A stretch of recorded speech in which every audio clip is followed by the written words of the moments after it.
Stamford university বাংলাদেশের সাবেক শিক্ষার্থীদের নিয়ে হয়ে গেল অ্যালামনাই মিট অ্যান্ড গ্রিট 2025।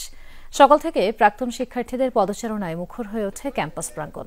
বেলা 11টায় মঞ্চে শুরু হয় মূল অনুষ্ঠান। সভাপতিত্ব করেন উপাচার্য প্রফেসর ডক্টর মনিরুজ্জামান। প্রধান অতিথির বক্তব্যে স্ট্যামফোর্ড ইউনিভার্সিটির board of ট্রাস্টিজের chairman doctor Farhanaz Firoz বলেন, এই বিদ্যাপীঠ থেকে শিক্ষা অর্জন শেষে প্রাক্তন শিক্ষার্থীরা ছড়িয়ে পড়েছে জাতীয় ও আন্তর্জাতিক পর্যায়ে। শিক্ষার্থীদের মেধার স্বাক্ষর মানেই বিশ্ববিদ্যালয়ের গৌরব। মধ্যাহ্নভোজের পর সাংস্কৃতিক অনুষ্ঠান, র্যাফেল ড্র ও পুরস্কার বিতরণের মধ্য দিয়ে শেষ হয় পুনর্মিলনী।